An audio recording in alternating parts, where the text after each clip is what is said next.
ইতিহাসের সকল রাজা যে দিনাজপুরের রাজা প্রাণনাথের মতো উদার মনের ছিলেন, ব্যাপারটা কিন্তু মোটেও এমন নয়। এমন কিছু রাজা ছিলেন যারা প্রজাদের দুঃখ কষ্টের মাঝে শান্তি খুঁজে পেতেন। আজকে এমনই এক রাজার বাড়িতে এসেছি আমরা, জানার চেষ্টা করব সকল ইতিহাস ও বর্তমান অবস্থা। আজকে আমরা সকাল 8টায় বাসা থেকে সিএনজি যুগে রওনা দিই নওগাঁ শহরে। উদ্দেশ্যে পৌঁছাতে সময় লাগতো মোটামুটি 1 থেকে 1.5 ঘন্টা। এরপর কিছুক্ষণ জার্নি করার পর আমরা পৌঁছাই নওগাঁ শহরে। নওগাঁ শহরের গোস্তহাটির মোড় থেকে আমরা যাব সেই ঐতিহাসিক দুবলহাটি জমিদার বাড়ি বা রাজবাড়ির উদ্দেশ্যে। এরপর 20 টাকা জনপ্রতি ভাড়া দিয়ে চলে যাই দুবলহাটি রাজবাড়ির উদ্দেশ্যে।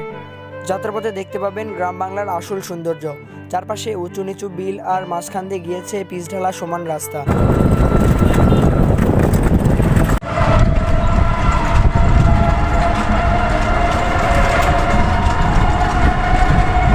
Hey, what's up guys? It's Soy by MD Shahari and welcome to my another vlog video. So guys, আজকে আমি চলে এসেছি দুবলহাটি জমিদার বাড়ি।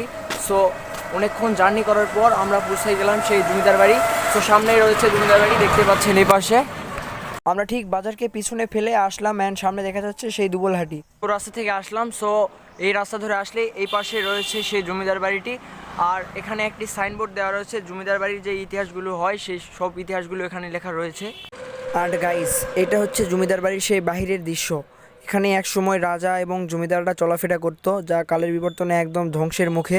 আর এখানে ভ্রমণকারীদের জন্য বিভিন্ন সতর্কবার্তা রয়েছে।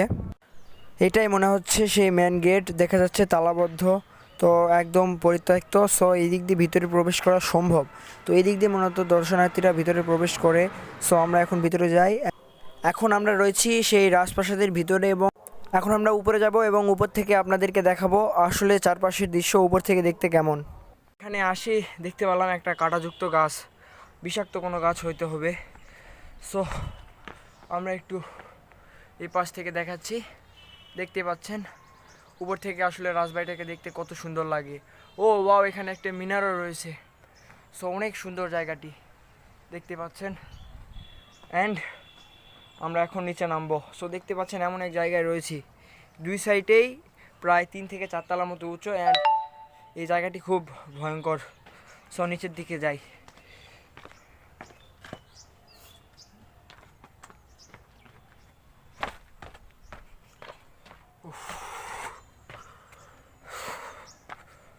সো এই দিক দিয়ে আমরা ছাদে যাওয়ার চেষ্টা করতেছি। সো দেখতে পাচ্ছেন এই দিক দিয়ে ছাদে যাওয়া যায়। অ্যান্ড ছাদে যাওয়ার আগে আমরা এই পাশটা যদি একটু দেখাই, এই দিক দিয়ে হয়তো বা উপরে ওঠা যায়।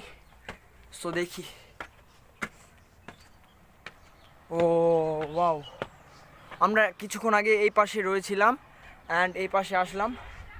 সো এখান থেকে রাজবাড়িটির যে মূল ফটক রয়েছে সেই মূল ফটকের অসাধারণ সৌন্দর্য দেখা যায়। থেকে দেখতে পাচ্ছেন কত উঁচু, প্রায় ধ্বংসপ্রায়। সেই এক সময় এখানেই ছিল জমিদার রাজবংশীয় পরিবার। সো কালের বিবর্তনে সব কিছু একদম মাটির সঙ্গে মিশে যাচ্ছে। আমি আপনাদেরকে একটু আগে দেখালাম অ্যান্ড এই পাশ থেকে দেখাচ্ছি। সো জায়গাটি আসলে অনেক সুন্দর।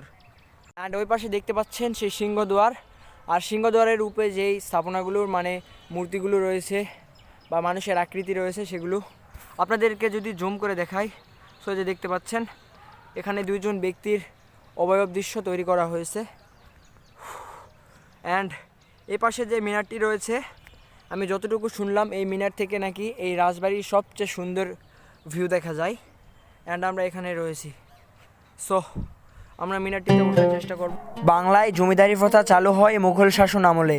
মুঘল শাসকরা ভূমি শাসনের সুবিধার জন্য স্থানীয় শক্তিশালী পরিবারগুলোকে জমির দেখভাল ও খাজনা আদায়ের দায়িত্ব দেন।